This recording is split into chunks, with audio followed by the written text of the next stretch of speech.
Les États-Unis viennent d'attaquer le Venezuela. Ensuite, ils ont arrêté le président du Venezuela. Oui, vous avez bien entendu. Les États-Unis ont attaqué le Venezuela et ils ont arrêté le président du Venezuela. Ensuite, Washington a confirmé que oui, qu'ils ont arrêté le président du Venezuela. C'est-à-dire qu'il y a un pays qui a attaqué un autre pays et arrêté le président de ce pays-là. Ils ont mené des frappes stratégiques sur des cibles. En même temps, il y avait des équipes sur place pour venir arrêter le président du Venezuela. Le président du Venezuela, Nicolás Maduro, et son épouse Cecilia Flores ont été exfiltrés par les soldats américains et envoyés aux États-Unis où il sera jugé. Les États-Unis accusent le président du Venezuela de narcoterrorisme et de corruption, datant de 2020. Immédiatement après, le ministre de la Défense qui s'appelle Vladimir, il a demandé un déploiement massif de l'armée du Venezuela. Toutes les forces armées, terre, air, mer et les systèmes balistiques. Oui, les gars, c'est gâté de fou. Le vice-président du Venezuela, lui, exige une preuve de vie du président de la République du Venezuela, immédiatement. Les alliés du Venezuela, la Russie, Moscou, condamnent fermement ce que les Américains ont fait et qualifient cela d'acte d'agression armée. Le ministre des Affaires étrangères russe, lui, dit que les États-Unis préfèrent la guerre à la diplomatie. De l'autre côté, Pékin parle de intimidation et de comportement de cow-boy de la part des Américains. Au Venezuela, tous les systèmes de défense sont en alerte. La Chine a immédiatement activé des protocoles de sécurisation. De l'autre côté, les Iraniens, eux, qualifient l'acte de piraterie de la part des Américains. À l'intérieur du pays, l'armée du Venezuela a déployé plus de 5000 missiles sol-air. Je ne sais pas s'ils vont décider de faire une guerre totale contre les États-Unis. Et là, la capacité qui est déployée, c'est pour faire la guerre contre un pays.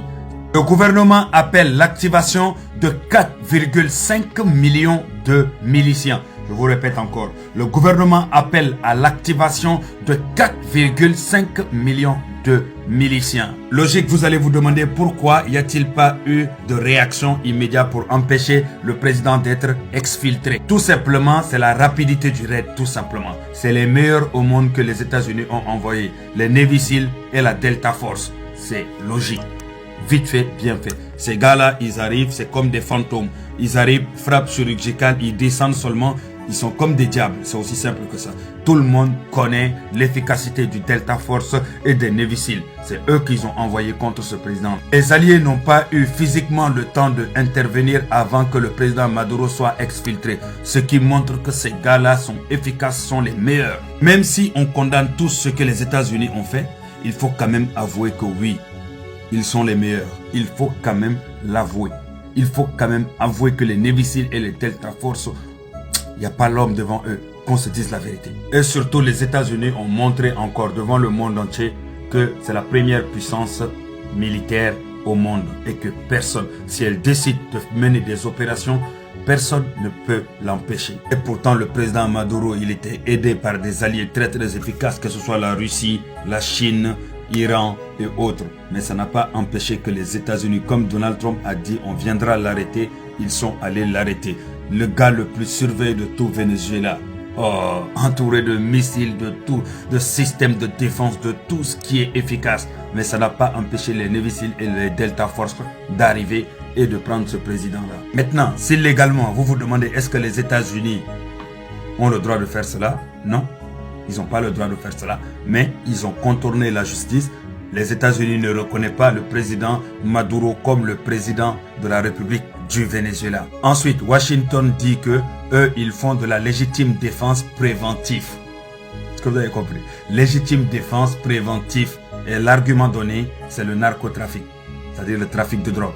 Il faut savoir que les opérations extérieures, c'est la spécialité des Américains. Les États-Unis ont leur propre loi. Par exemple, dans ce cas de figure-là, ils utilisent ce qu'on appelle le Kingpin Act. C'est quelque chose, c'est une loi qu'ils ont mis en place qui veut dire tout simplement que, en fait, quiconque touche le dollar ou touche quelque chose, les intérêts du territoire américain, ils iront te chercher, peu importe où tu es. C'est-à-dire que même si tu es le président de la République, France ou n'importe quel pays, eh ben, si tu commets des actes qui touchent le dollar ou leur territoire ou leur intérêt tout simplement, ils iront te chercher et te juger. C'est-à-dire te chercher, t'arrêter et te juger. Et cette loi-là rajoute que les lois américaines s'appliquent à tout le monde, peu importe où tu es dans le monde. Les Américains sont devenus nos pères et nos mères.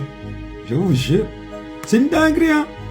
C'est-à-dire que toi-même, tu es sénégalais, ils peuvent aller te chercher chez toi. Même tu es président d'un pays africain, ils peuvent aller te chercher, venir t'arrêter, comme ils ont fait au Venezuela. Et c'est pas la première fois, ils ont déjà fait ça à un autre président, si je ne me trompe pas, j'ai oublié la date. Ce qui montre que c'est la première puissance mondiale qui est en train de venir. Hagar.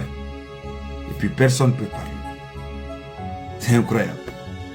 La loi du plus fort, c'est de ça qu'il s'agit.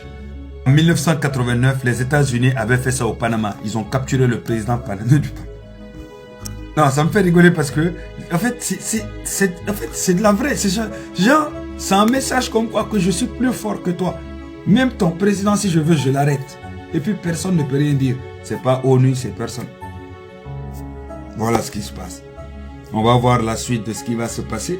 Est-ce que les Russes et les Chinois vont s'assumer cette fois-ci, aller s'ajouter au Venezuela et puis faire la guerre contre les États-Unis? On va vérifier quelque chose. En tout cas, ils ont montré à tout le monde qu'actuellement, il n'y a personne qui parle devant eux. Ils décident ce qu'ils veulent. En fait, les lois américaines s'appliquent dans tous nos pays à nous. Mais je ne pense pas que nos lois s'appliquent aux États-Unis. C'est tout ça là que la Russie n'aime pas et la Chine n'aime pas. Eux, ils connaissent tous ces lois-là. Et c'est tous ces lois-là qui font que eux, là, leur objectif, c'est de combattre les États-Unis. Non, quand tu es fort, tu es fort. Quand tu es puissant, qu'on se dise la vérité. Voilà. Je vous tiens au courant pour la suite de ce qui se passe.